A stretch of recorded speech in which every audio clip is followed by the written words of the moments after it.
En quelques mots, l'agenda de ces 45 minutes que nous allons passer ensemble, je vais vous rappeler ou présenter la société Fitech et notre positionnement, marché, produit, métier. J'aborderai ensuite, la thématique de la gestion du cycle de vie d'une solution embarquée.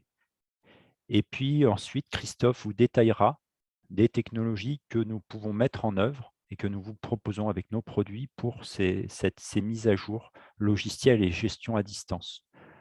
D'abord à travers la solution Rogue, les déploiements des mises à jour, le positionnement par rapport à la solution Hogbit et puis la mise en œuvre d'une solution clé en main.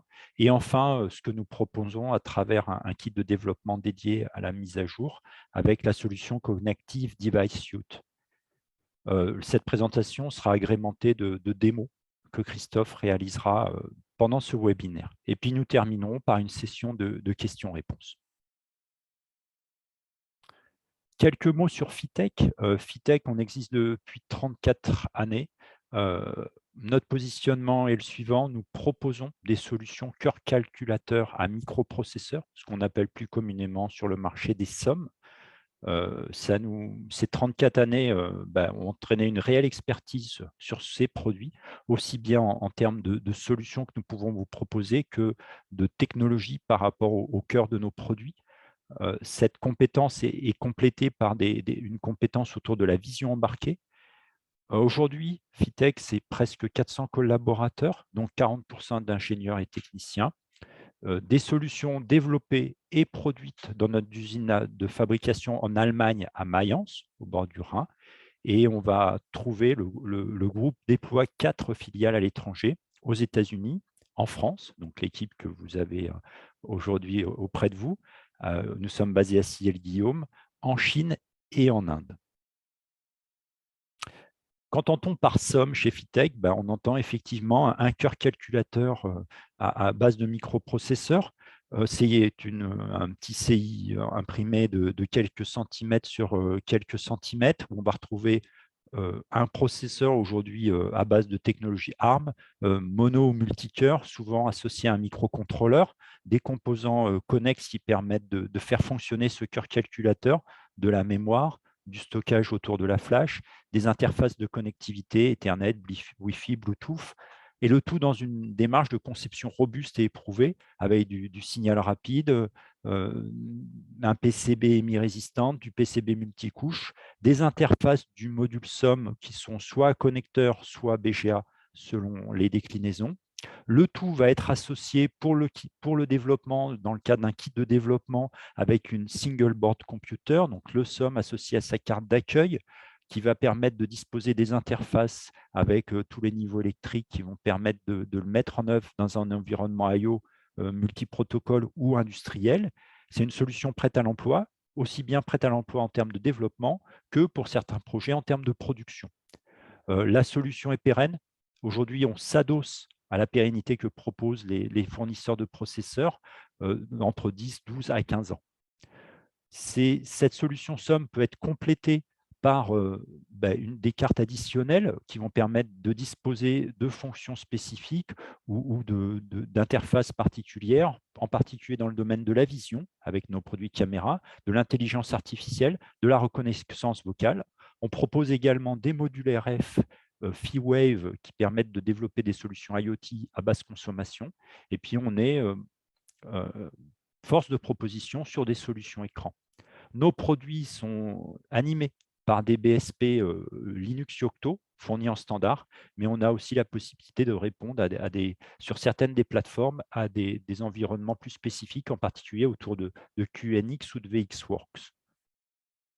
En complément à cette offre produit, on va trouver une offre de services avec de l'expertise autour du hardware et du logiciel sur l'intégration de services d'intégration cloud, en particulier Amazon Web Services ou Azure, du machine learning, des solutions de mise à jour que nous verrons ce matin, des solutions de sécurité et puis un support tout au long de votre gestion du cycle de vie de votre projet avec notre équipe support basée également à Guillaume et à laquelle est associé Christophe Parent.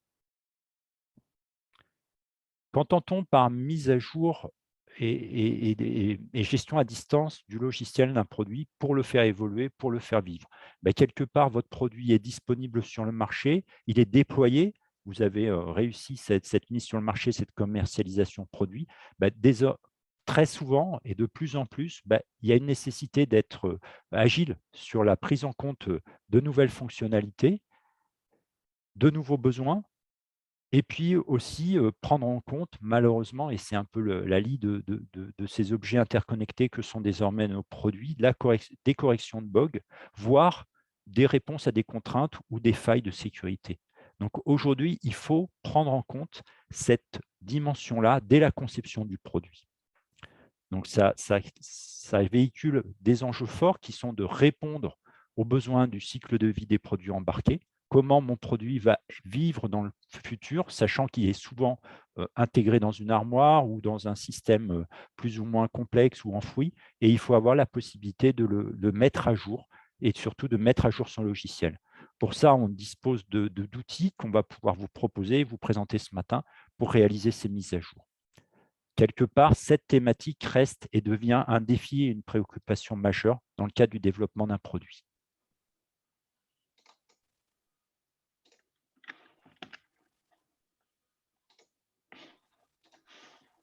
Merci Denis, du coup je vais prendre la main sur les slides. Hop. Merci.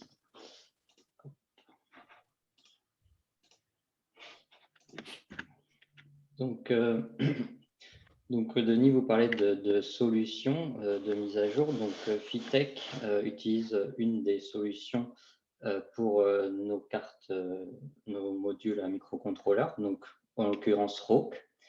Une petite introduction sur ce système. ROC signifie Robust Auto Update Controller.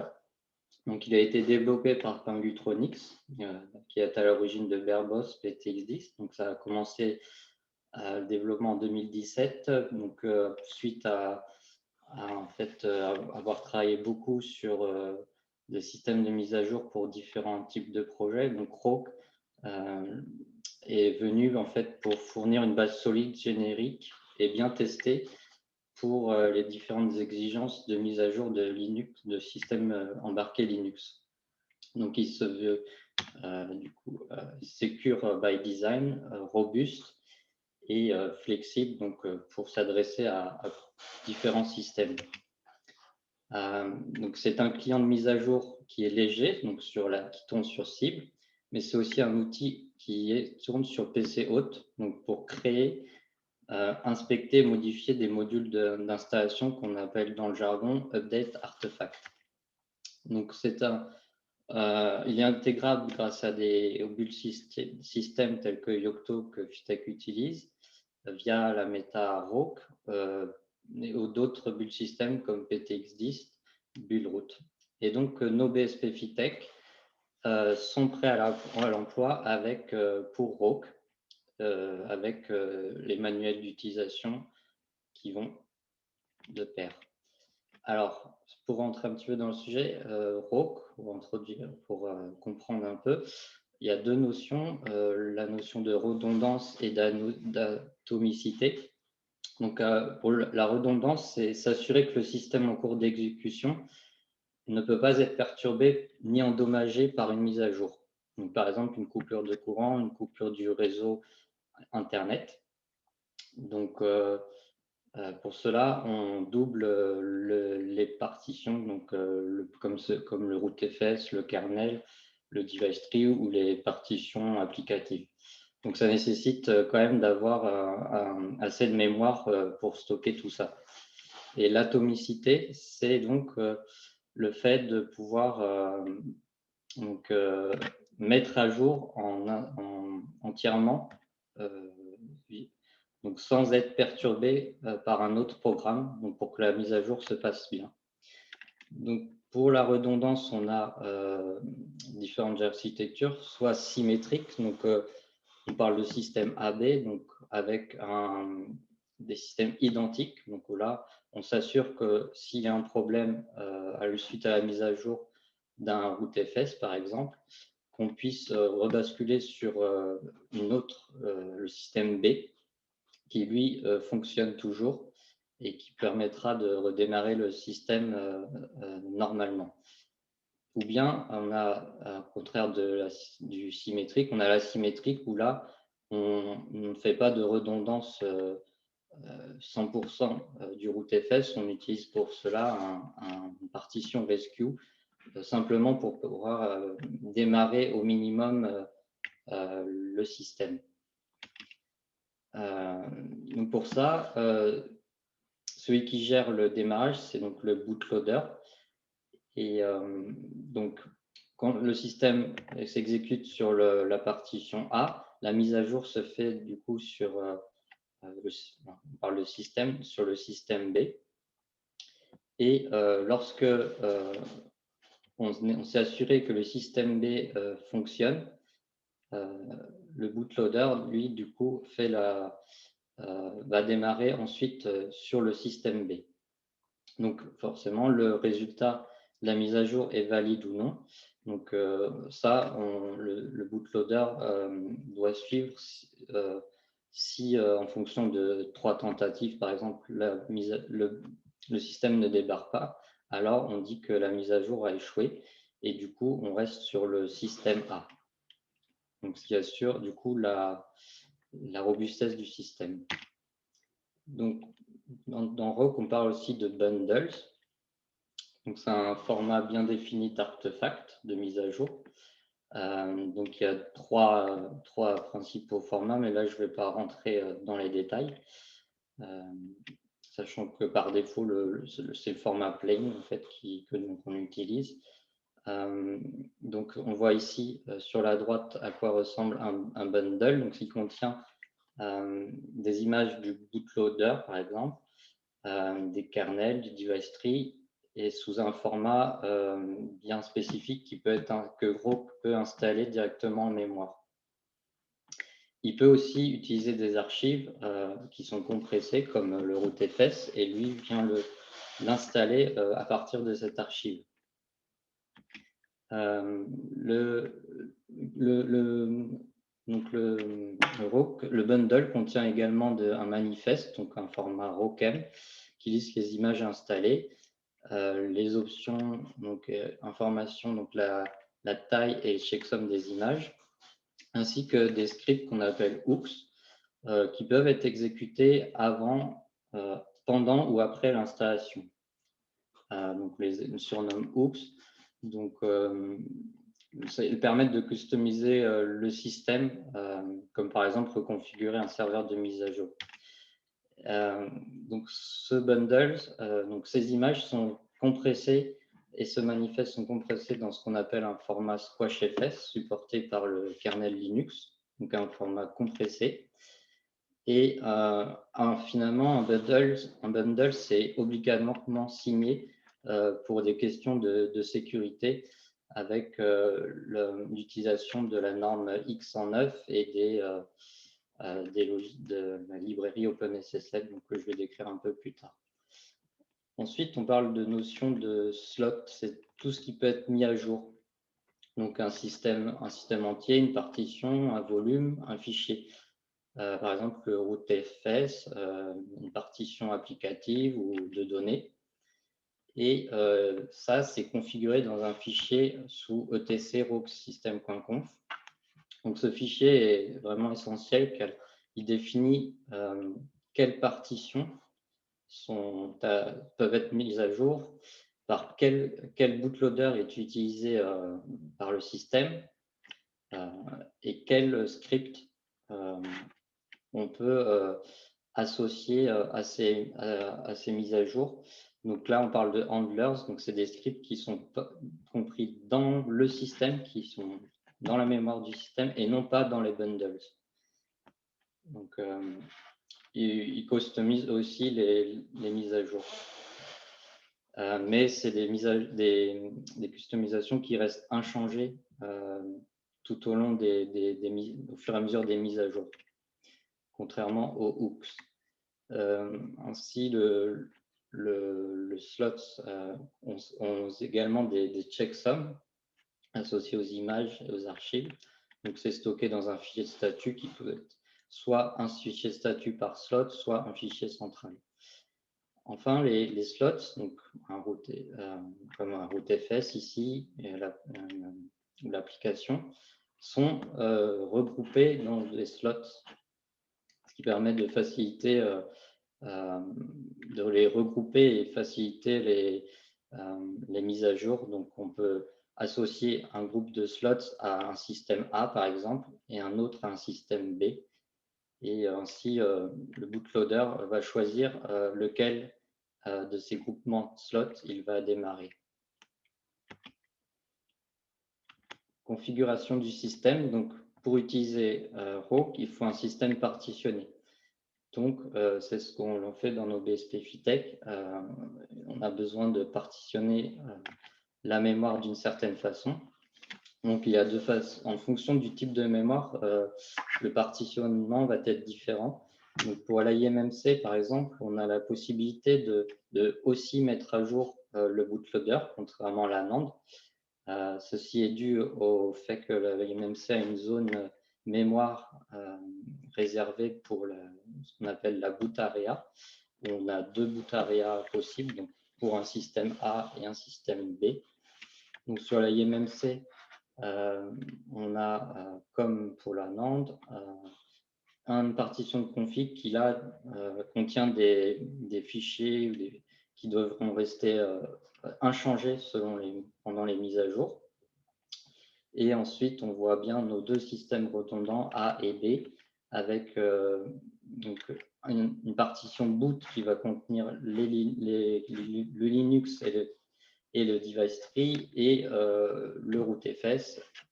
Et on peut aussi associer à ça des partitions appfs pour tout ce qui est applicatif. Donc là, ça ne se voit pas sur ce schéma. Et ici, on voit un aperçu du fichier qui doit également rester inchangé donc, pour Rogue. Donc, le contenu qui contient en fait des informations sur le système qui doit être mis à jour, donc la compatibilité, le bootloader qui est utilisé, donc en l'occurrence ici U-boot. Ensuite, les handlers, donc j'en ai parlé, des scripts qui sont exécutés pendant, avant, après ou après l'installation. Et enfin, les certificats pour la sécurité, carrying, les clés privées en l'occurrence ici, et les différents slots, la description des slots pour le bootloader, le rootfs et aussi les device tree kernel, donc on appelle la partition boot, et ce du coup pour le système redondant, système A et système B. Donc je vais parler de sécurité. Donc un bundle doit être signé. Donc la signature se fait grâce à OpenSSL, donc, qui respecte les certificats, le format X509. Donc le certificat du signataire, elle est vérifié par rapport aux trousseaux de clés, donc carrying, qui sont sur le système. Une fois que ce certificat est vérifié, la clé publique du signataire est ensuite utilisée pour vérifier cette signature. Ainsi, un bundle est vérifié par le système. Il y a également aussi une vérification de la compatibilité du product name. Donc, peut être, par exemple, le nom de la machine. On vérifie que c'est bien compatible. Le bundle est bien compatible avec la machine que l'on souhaite mettre à jour. Également, Rogue supporte des jetons de sécurité cryptographique qu'on nomme PKCS11, donc via des composants hardware TPM qu'on dispose aussi sur nos cartes Feedboard. Donc Fitech, dans tout ça, dans ses BSP, il fournit des clés et des certificats qui sont dédiés au développement via nos BSP. Mais ces certificats et ces clés ne doivent pas être utilisés en production. Donc, nous avons un service qui aide à la création d'arborescence PKI, Public Key Infrastructure. Et donc voilà, il y a des liens dans ce slide vers nos services et aussi un manuel de sécurité. Donc ça, c'est pour la sécurité. Je vais vous parler de bootloader. Donc on a vu que le bootloader a un rôle essentiel puisque c'est lui qui vient démarrer dans un système redondant, soit le système A, soit le système B. Voilà, donc pour ça, Rogue, c'est un outil User Space Linux, donc qui ne peut pas agir sur les slots à démarrer. Donc pour ça, Rogue fournit une interface au bootloader. Et le bootloader, c'est lui qui fixe les priorités de boot des différents slots. Donc le bootloader reçoit les informations du système si le démarrage du slot a réussi ou non. Et ensuite, la logique se passe dans la logique de démarrage est gérée par le bootloader. Donc pour Fitech, on utilise uniquement Barebox ou U-Boot selon nos produits ou le BSP. Sachant que Rogue supporte aussi d'autres bootloaders comme Grub, UEFI ou d'autres custom. U-Boot, lui, à la différence de Barebox, sont un peu différents. Donc U-Boot, il propose l'accès à une écriture-lecture à la zone d'environnement depuis Linux via une librairie appelée FWUtils. Et ensuite, la logique de boot, elle est implémentée par script. Sous Barebox, cette logique-là est implémentée de base via un composant boot chooser. Donc, en fait, c'est déjà prévu au sein de Barebox. Donc, c'est une logique de boot basée sur un ensemble de variables persistantes. Et ces variables persistantes sont gérées par un composant state, donc, qui gère l'accès au stockage de ces variables, donc en mémoire non volatile, donc entre Barebox et le Linux. Donc, par exemple, ça peut être aussi dans une mémoire EEPROM. C'est ce qu'on utilise dans nos cas via nos modules.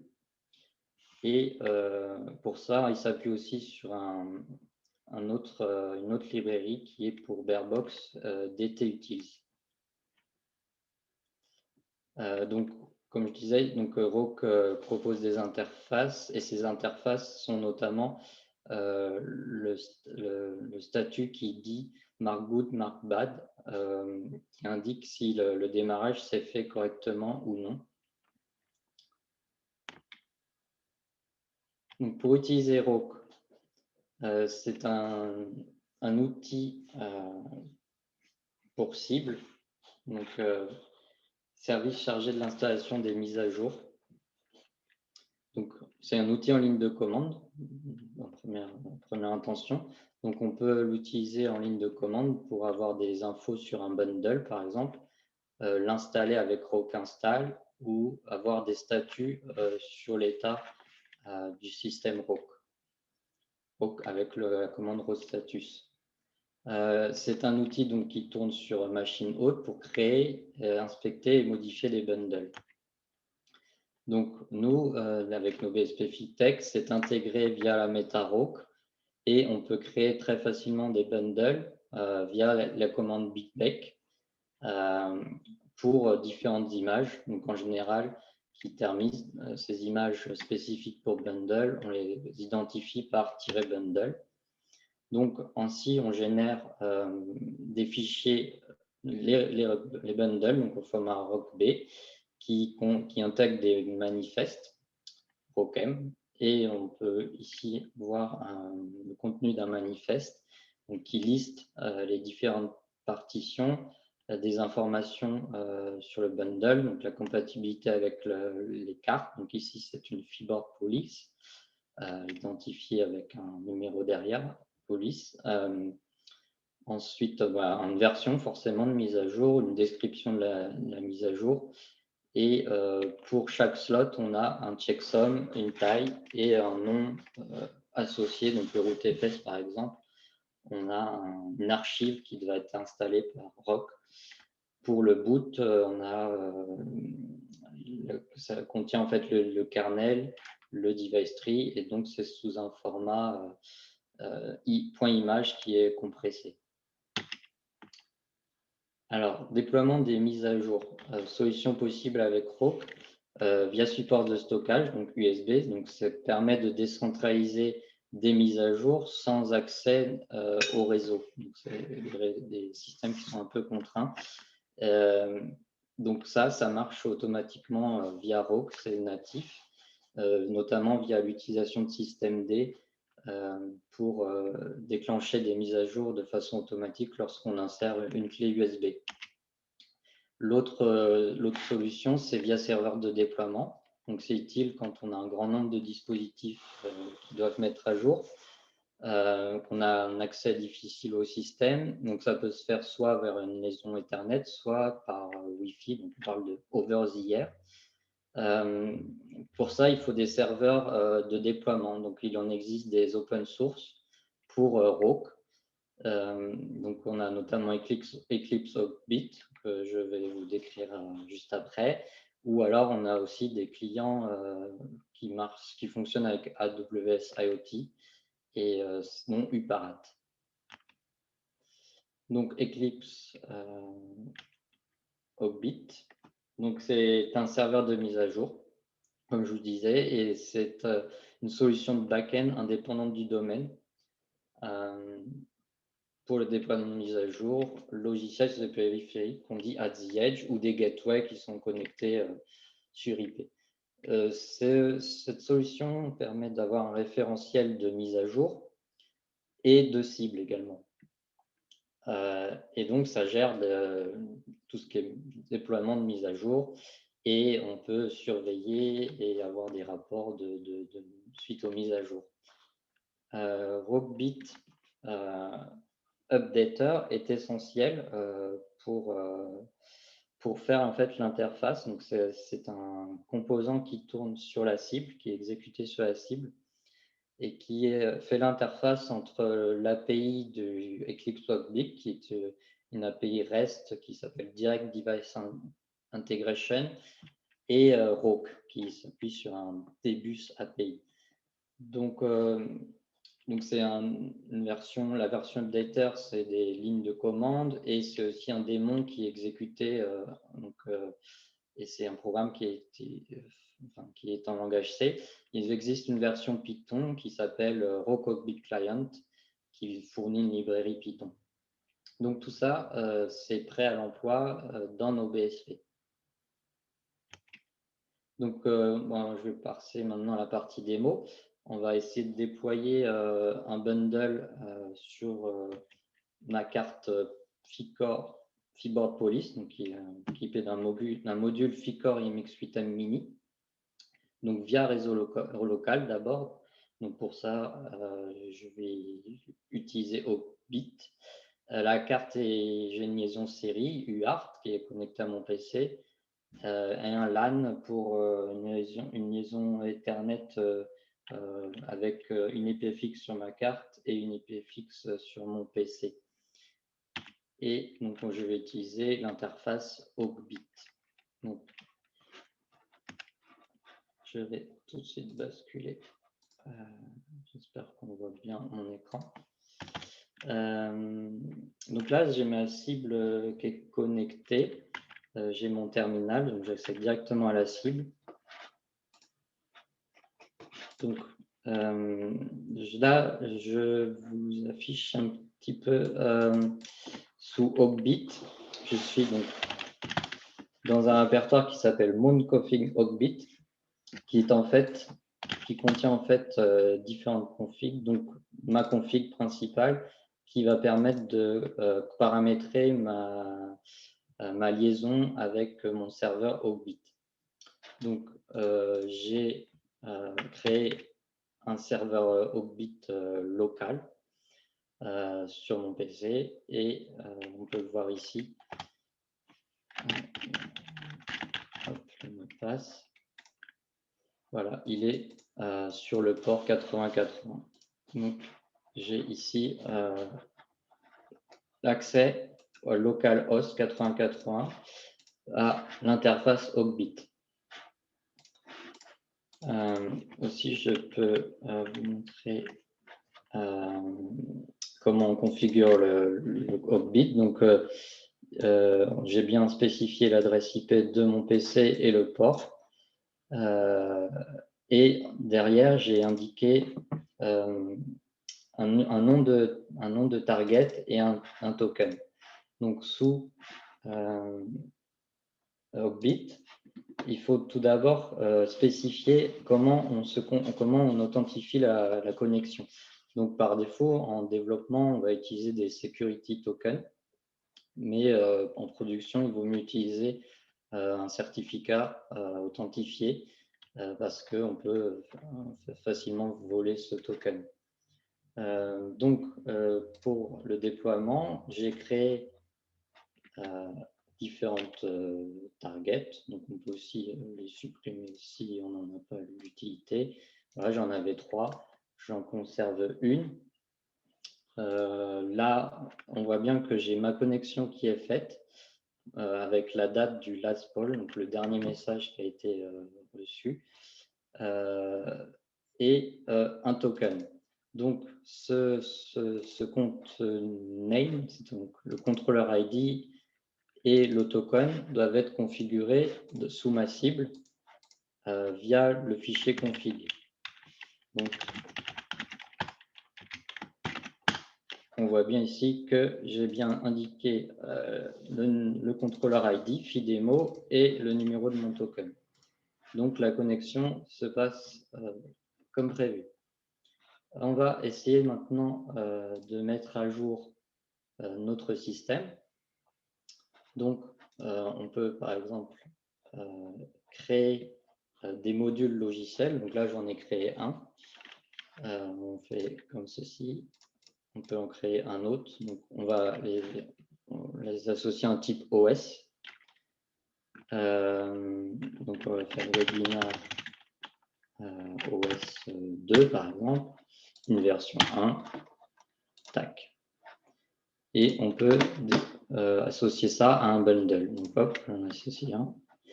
Le bundle est téléchargé sur mon serveur local. Un petit peu de temps.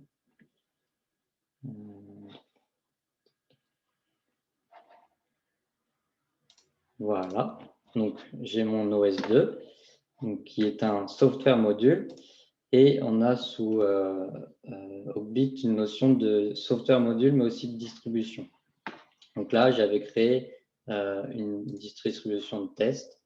Je vais la réutiliser. J'avais aussi également mes 2 software modules. Donc là, j'en ai créé un deuxième. Donc, j'ai déjà, il me semble, associé un software module à ma distribution. Voilà, on voit bien qu'ici, mon software module est déjà associé à ma distribution. Donc, on va essayer de charger cette distribution sur la cible. Donc, pour ça, on va dans Déploiement et on va déployer donc, la distribution sur ma target. Et on va donc forcer ce déploiement. On pourrait aussi choisir un autre moment pour la déployer. Voilà, donc là, mon serveur Hogbit est prêt pour le déploiement. Donc, pour voir si c'est déployé correctement, on peut suivre ce qui se passe dans le journal du Rock Hogbit Updater. Voilà, on voit ici que il y a la signature qui a été vérifiée. On a vérifié le contenu du bundle, donc les manifestes, déterminé ce qui est à installer. On a vérifié les slots et voilà, la copie a pu commencer. 90%. Voilà, l'image est copiée. Deployment is already in progress. On regarde ce qui se passe côté Hogbit. Voilà, Hogbit m'indique que le déploiement a été fait avec succès. Et sur ma cible, je vois bien Bundle Install Successful. Donc là, on a mis à jour notre système. On peut aussi utiliser la commande rock status. Je n'avais pas exécuté avant, mais on peut voir sur quel slot va booter le système la prochaine fois. Donc j'étais en système 1 et suite à la mise à jour, automatiquement, on indique que la mise à jour s'est bien exécutée. Donc Rock fait tout ça automatiquement et que le prochain redémarrage devra se faire via le système 2. Donc le statut de ce système 2 est good. Donc si on reboot, on voit bien qu'effectivement j'avais booté j'étais sur le système 1 et au prochain démarrage, je vais être sur système 0. Donc là, j'ai rebooté le système.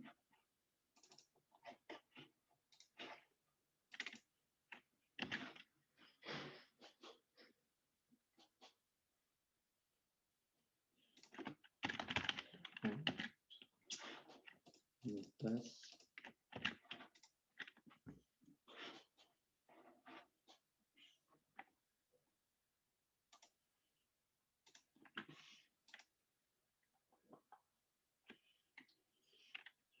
Que le système me rende la main.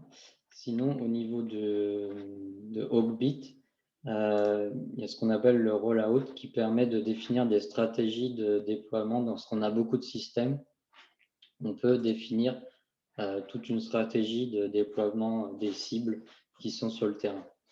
Donc là, c'est quelque chose que je ne montre pas, mais qui est testé pour chaque utilisation.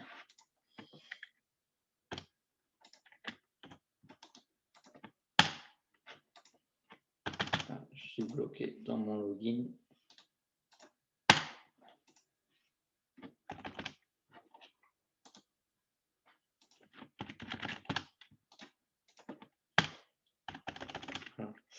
Je peux vous montrer aussi également les fichiers dont on a parlé dans mes slides.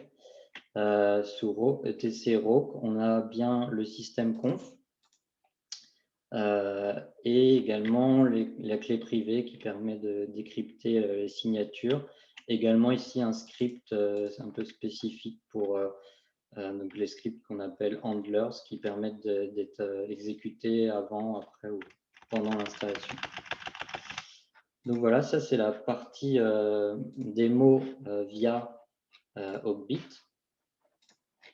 Donc maintenant, je vais vous montrer la partie en fait démo. Enfin, je vais parler plutôt de la partie solution clé en main.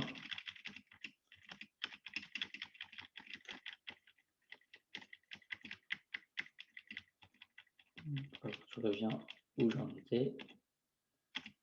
Voilà.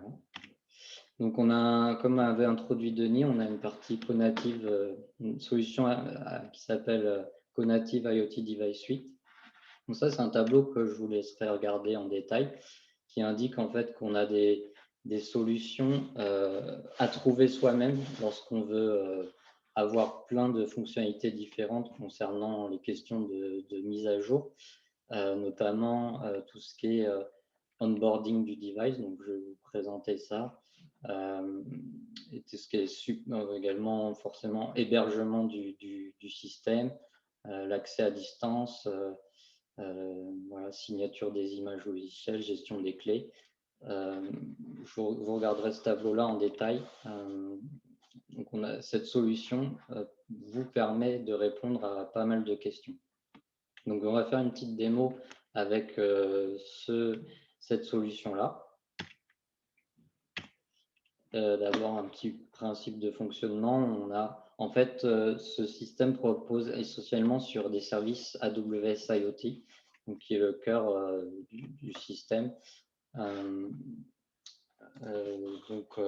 La vision est différente en fait en fonction de l'utilisateur. Quand on soit un client, un développeur ou un client, on peut vouloir avoir accès directement simplement via des connexions remote SSH, qui peut être du coup fait ici à travers le monde, et également des mises à jour de logiciels à travers Hawkbit. Donc, ce qu'apporte en plus cette solution-là, c'est tout ce qui est device management à travers des fonctions d'exécution de tâches sur le système, de récupération de données qui vont donner l'état du système, la santé du système, de gérer des bases de données et également enregistrer. Donc, tout ça avec des services AWS qui permettent aussi d'enregistrer automatiquement le système une fois qu'il est connecté à un réseau Ethernet, d'enregistrer le système à la solution IoT Device Suite. Donc, la démo, donc, pour ça, j'ai utilisé justement un kit Device Management de chez Fitech. Donc, c'est toujours une carte police. Donc, il y a la particularité d'avoir une puce TPM qui est préprogrammée pour être identifiée par le service Conative comme carte qui peut utiliser le service IoT Device Suite. Donc là, sur ma carte, je débranche mon réseau local et je mets une connexion à l'Internet directement. Également, on a une indication sur les LED qui peuvent clignoter soit bleu, soit vert en fonction du slot qui a été activé, du système 1 ou système 2 qui a été activé. Et pendant l'installation, la LED rouge clignote jusqu'au prochain redémarrage. Donc, je vais vous présenter cette interface IoT Device Suite. Voilà, donc c'est une interface qu'on peut utiliser une fois qu'on a créé un compte grâce à nos kits et à partir de ce compte-là, on peut très facilement enregistrer une carte. Donc, on parle de onboarding de la carte. Donc, on a une carte qui est programmée pour Conative, donc cette solution-là. Donc, elle embarque des services qu'on peut retrouver dans la partition de config, donc une partition qui ne bouge pas. Donc, on a des services AWS, Hawkbit, et puis des services un peu particuliers pour tout ce qui est gestion à distance, récupérer les données de santé du système, etc. Donc, je vais forcer le système via le client AWS à normalement reconnaître ma carte. Donc, voici l'interface IoT Suite. Donc, on voit qu'elle offre différentes fonctionnalités. Des notions de santé du système, d'état du file system. Également, une autre fonctionnalité qui est supplémentaire, la gestion de SIM card. Et puis la gestion de mise à jour logicielle. Donc, ma carte a été enregistrée, donc onboarding dans ce service. Donc, j'ai bien un unique ID qui correspond en fait à ma carte. Donc, cet ID-là est créé grâce à la puce TPM qui est sur notre Trusted Platform Module, qui est sur la carte police. Donc, on assure que la carte est vraiment unique. Donc, il y a peut-être des questions sur le chat, on répondra après. Donc, voilà un peu l'état de cette interface. On peut voir donc le système usage, des infos. Donc, voilà, la carte a été vue il y a 2 minutes, donc elle est bien connectée a priori. Et on voit des infos sur le serveur Hawkbit qui va être utilisé pour tout ce qui est mise à jour. Donc là, c'est mon serveur local, mais IoT Device Suite offre un serveur Hawkbit. Donc, je vais vous montrer ça tout de suite. Donc là, si je vous montre config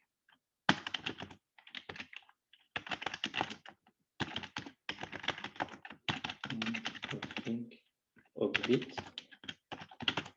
J'ai en fait ma config qui était réglée pour le serveur Hogbit local. Donc je vais changer ça, je vais prendre la config Conative, donc, qui a été normalement créée automatiquement lorsque j'ai enregistré mon produit. Mais là, je vais la remettre, donc c'est manuel. Voilà, donc si je vérifie ma config, elle est bien gérée pour la config du logiciel Conative avec un token bien particulier et on retrouve l'ID qui correspond au target name qui est vraiment unique. Donc on peut forcer le système le client AWS AWS client à renvoyer en fait des états du système. Système CTL va une commande systemd. On peut forcer en fait la communication vers des systèmes de calling.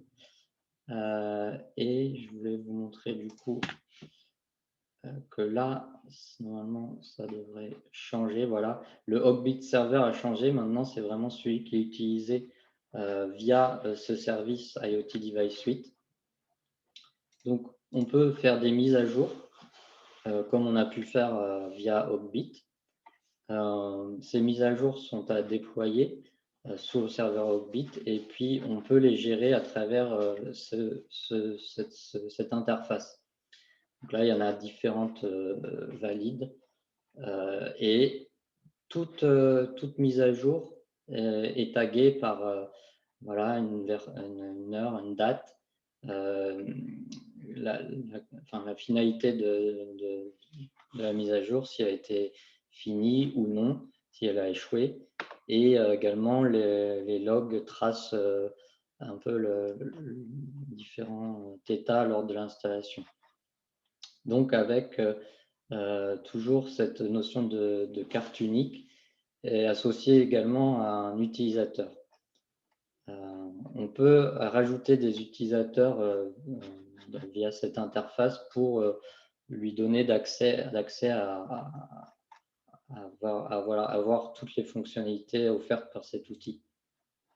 On peut faire de remote access, donc on peut avoir la carte qui est sur un réseau, connectée à un réseau d'un autre pays différent et vraiment pouvoir de n'importe où accéder à cette carte.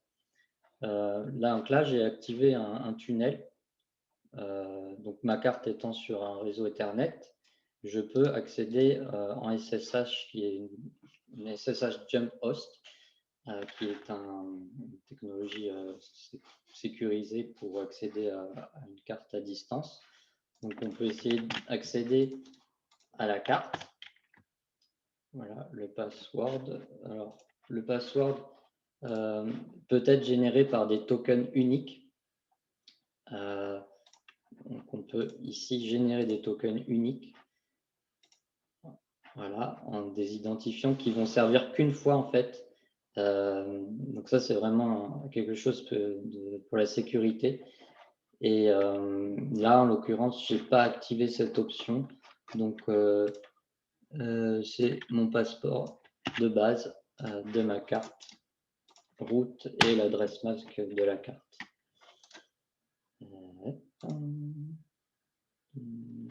Password, il va refuser. Ah non, c'est bon. Voilà, là je peux être donc ce service marche à condition que l'IP fixe que vous utilisez, que vous ayez une IP fixe publique qui a été enregistrée via le service de Conative. Donc là, c'est mon cas ici, d'où je suis. J'ai une adresse IP publique fixe qui a été enregistrée par le service Conative. Donc une dernière fonctionnalité que je peux vous montrer, donc on a la notion de transfert de fichiers. Alors ça c'est sécurisé également via des fichiers de config qui sont sur cible pour indiquer quel fichier on peut installer sur cible et où. Donc, on ne peut pas faire n'importe quoi sur la cible, c'est sécurisé. Par exemple, on peut installer des scripts. Il y a des remote commandes. Là, j'ai fait un exemple où j'envoie un script. Donc, pour associer, pour sécuriser ce que l'on peut faire ou non, AWS donc, fournit des configurations, des fichiers de configuration qui permettent de sécuriser ce genre de choses. Donc, pour, par exemple, des tâches d'envoi de commande, on va associer un fichier qui va définir quelle commande on peut, le service, enfin la cible peut exécuter ou non.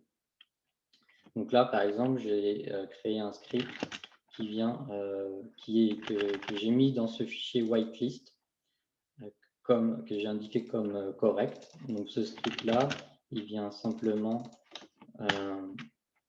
voilà, écrire hello webinar dans un fichier qui est webinar.log. Donc je peux, donc bien sûr, tout ça c'est tracé. Tout ce qui est exécuté depuis l'interface, c'est tracé avec des numéros de job ID. C'est des notions fournies par AWS. Et on peut, par exemple, retenter d'exécuter Hello Webinar. Donc là, j'ai cliqué normalement sur Schedule for Execution. Donc on voit bien que ma tâche a été créée. Donc il faut forcer quand même le AWS, le client,